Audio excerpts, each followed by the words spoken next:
ओ अंजलि, तोहार सहेली पारो जवन सपना दिखले रही ना पूरा कर लेली। और आज देखो मौज कर रही बिया।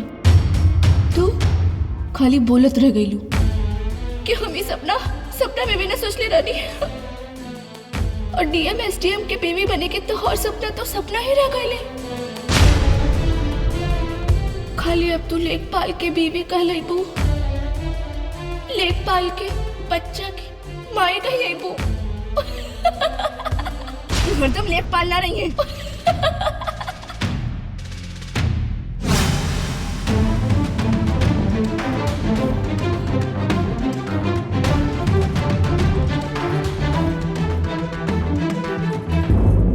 Baby care procedure. हाँ अंजलि।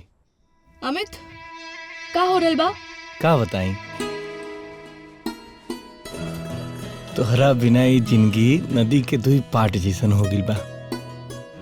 जौना के एक किनारा से हम तोरा के खड़ा होके निहार रहल बानी आ दूसरा किनारा से तू। अब बीच में प्रेम के धारा बह रहल बा। मन करता है धारा में तैर के आके अपना अंजलि के गले लगा ली। बस बस ओइजा रहा, पढ़ाई की तैयारी करा। जाना तड़ा ना हमरा के लेखपाल की नौकरी पसंद नहीं खे। डीएम एसडीएम की तैयारी करा और हमरा के डीएम बन के दिखावा। ठीक बा भाई। अब हेलो हेलो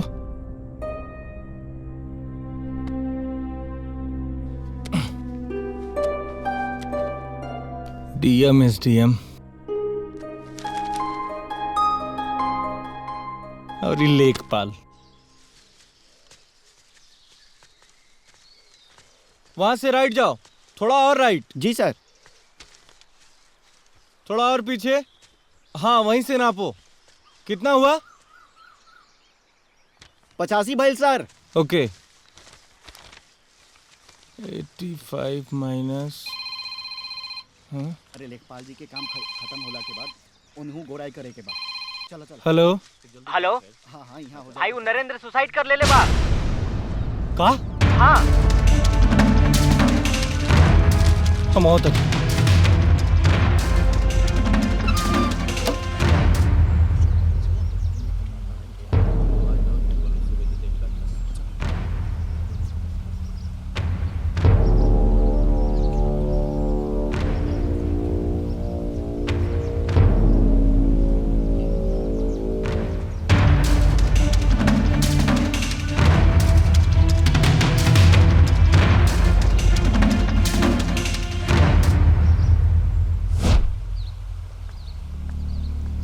सुसाइड नोट पर अपन बेरोजगारी और लाचारी के बात लिख के गइल बा।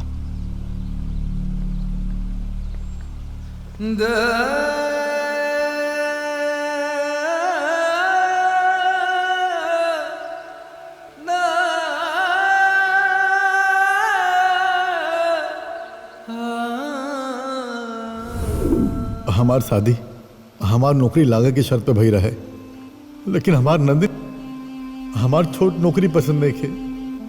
यही मारे ओकरा के छोड़ के हम बड़ा नौकरी खोजता नहीं, लेकिन नौकरी मिलता नहीं तो हम क्या करी। यही से नंदिनी हमार माई हमार बाबूजी और हमके रोजाना ताना मारती यार। हमके तो लगा था कि हमार बेरोजगारी हमरा खातिर को शराब बा यार।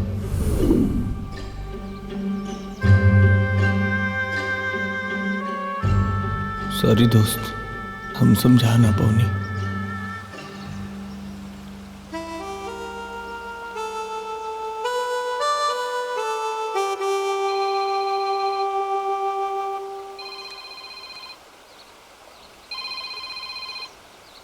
हाँ अंजलि। हाँ लेखपाल जी, डीएम कबले बनवा ए हस्बैंड महोदय। तू ठीक बाड़ू ना?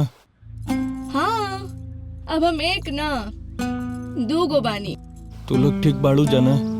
हाँ बहुत। अब एगो बात कहे के रहे तो से। अंजलि पहले हमें को बात कही। पहले हमार सुना। कहे से कि तू अपन मीठ मीठ बतिया से ना हमरा के पटा लेवेला। काल हमार गोद भराई के रस्म हो भूलिया मत, टाइम से आ जाइए। ठीक बा? ठीक बा।